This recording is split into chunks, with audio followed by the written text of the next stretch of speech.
Hey guys, Mike Kincaid here with Kincaid's Nursery, and I just wanted to do a quick update on what I've been up to lately.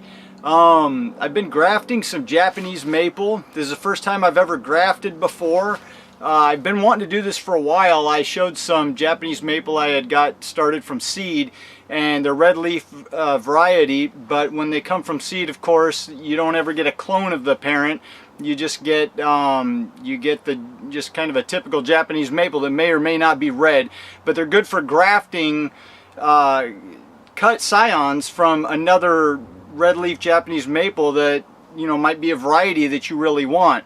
They're good to use as rootstock. So anyways, first time I've ever done this. I watched a lot of videos, read a lot about it. I'm gonna show you what I've been doing so far, and then we'll kind of see next spring how it comes out.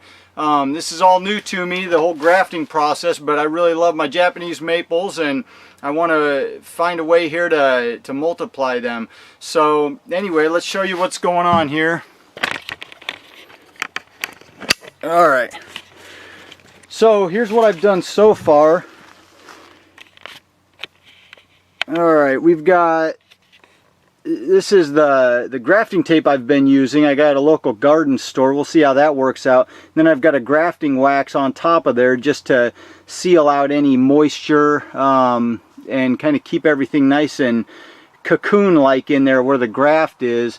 I did several different, they're all the same type of graft, but I did them several different ways here. I've got some of them, like here's one plant I just did and left the rest of the parent plant with its foliage on to see how that would work and see if it would keep feeding the scion here, which is this part, and help form a good graft. I also, let's see, and actually that one, the scion, I cut the leaves off of so it wouldn't lose moisture. This guy right here, I left the leaves on the scion, then wrapped it in a plastic bag, but where I actually grafted, I did the exact same thing. We'll see how that turns out. I also took a few of them and just completely cut the rootstock down and then grafted the scion of the new one right on top and then cut the leaves off. So I'm not sure which one's going to take or if any of them are going to take, but I've heard 50% is a good number. This is my first time doing it, so it's all new to me.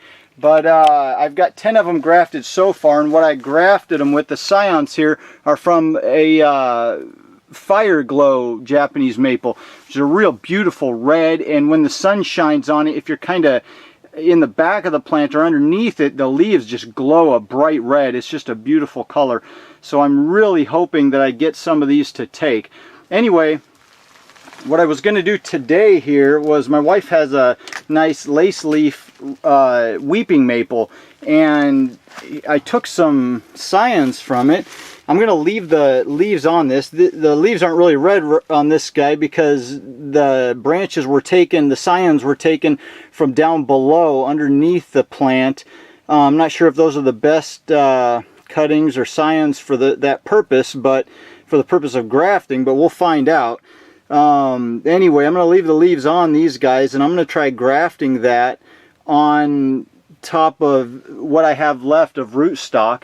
We'll start with this one here, and we'll just see how it turns out. So let's see if I can do a quick graft and show you what I've been up to.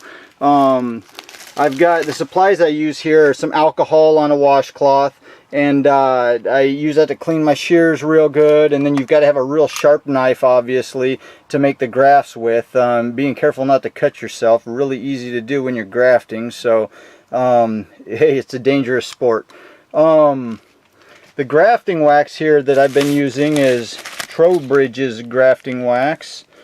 That's a sticky substance right there. I cut off a chunk of it, put it in a little bowl, and then I microwave it to heat it up and loosen it up so that you can use it. But it's some nasty stuff. You don't want to get that on your skin, so I recommend using gloves. I'm not going to be, it's not prepared right yet, so I'll just kind of do the graft and we'll see how that goes. Alright, my little girl's joined us, and there's Emily. You got anything to say, Emily? Not today? Alright, you want to watch us graft? Alright, hon. Let's see how this goes. So let's see if we can set this camera up here and get this working. Yeah, you can see, hon. I can. Let's see if I can get this figured out. I see. Maybe not. There it goes. All right. So we're gonna. Nope. You gotta leave it, hon. We gotta keep it focused on the plant. Okay. Yeah. So what we're gonna do. Can you see it? Yeah. We're gonna try and graft these guys, and what I'm gonna do is just snip this right off right here. Yep. Kind of leave it sitting just like that, so people can see what's going on. All right. Come over to the side here, hon. We're gonna snip these guys off. Why? Because we want to graft some of Mom's Japanese maples onto it. Some of her lace leaf maples.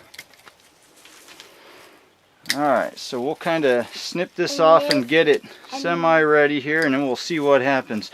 I'm just going to go ahead and start the grafting process so we can show you what's going on in a relatively short amount of time.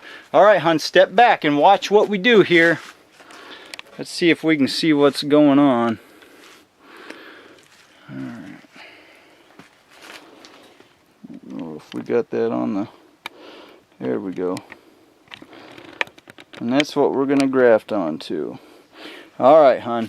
So you got to back up here. We don't want to get you cut. Alright. So what we do is we take our alcohol-soaked washcloth here, and I've been just wiping the rootstock real good to clean it of any bacteria, kill any fungus or mold spores, so that we keep this area real good and clean, and then cleaning our knife real good with alcohol. Alright, just a sec, hon. Back up over here. Back up over here. I'll show you when it's all done, okay? Yeah. Alright, we gotta let the air dry that off and dry the knife off. Yep, there we go.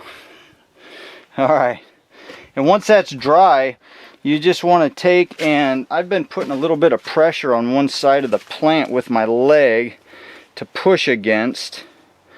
This is kind of a dangerous deal here, but you just put the knife right in there, and you want to shave a thin sliver. I don't like keeping my hand under there when I'm doing this.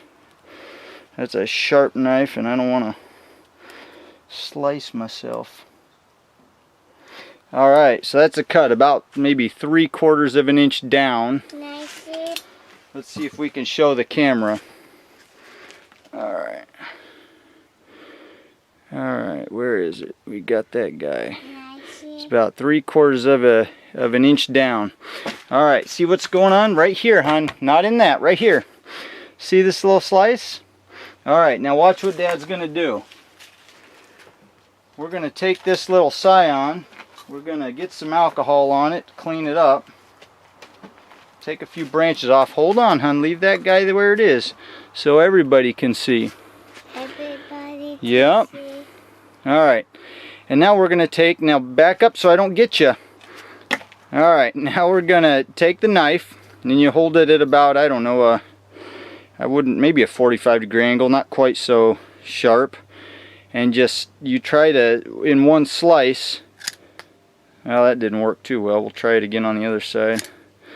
Alright. Sometimes you gotta do it a little tougher. Boom. And boom. There we go. We're getting somewhere, sort of. Let's try it again. There we go.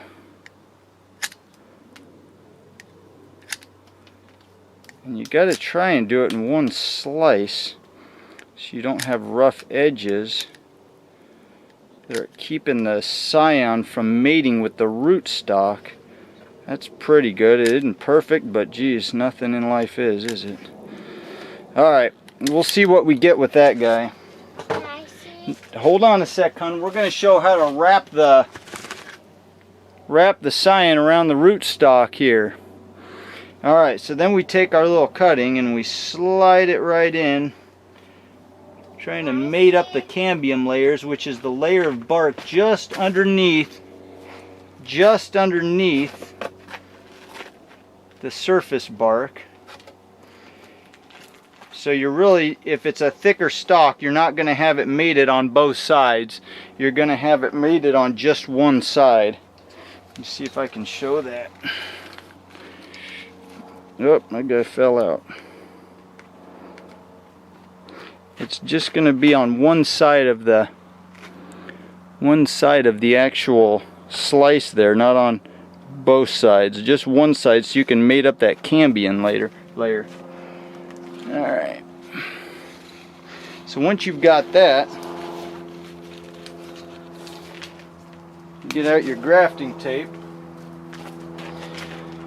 Alright, and then we just start wrapping it, and I start kind of down low here. And you want to wrap it up tight.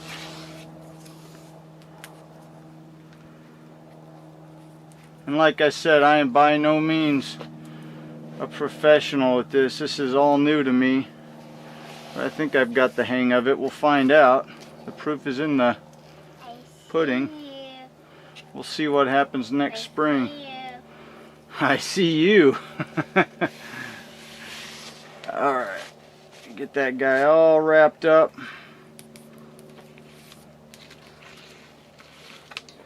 Emily is 3 years old. She's about to turn 4 here in about a week. 10 days. Alright. And she keeps things lively around here. Don't you, Emmers? Alright. Once you get it wrapped around tightly, you're trying to kind of do it tight and seal that scion into that slice there. I just kind of wrap it around my thumb. This stuff holds pretty good. There's different kinds of grafting tape. I just went with this one. It's kind of a rubbery substance and stretches and is pliable. I just tie a little knot in the top and then work it to try and get it tight so it won't come undone. And then break the excess off, and that's it. That is the end of the process, other than the wax. So there's our little graft. So we've got the rootstock here, which is the main plant, the seedlings that I had. We cut that guy off right here, and then I grafted my scion right on top, which this is a, like I said, a red leaf weeping Japanese maple, but these little branches were underneath the plant, and in the shade the red leaf maples tend to turn more green. So, but anyway, it should come out a nice beautiful lace leaf maple if the scion takes. So we'll see what happens. I'm going to research some more and see if I can check that. You know, do I check it in 2 weeks, 3 weeks, a month, next spring? We'll see.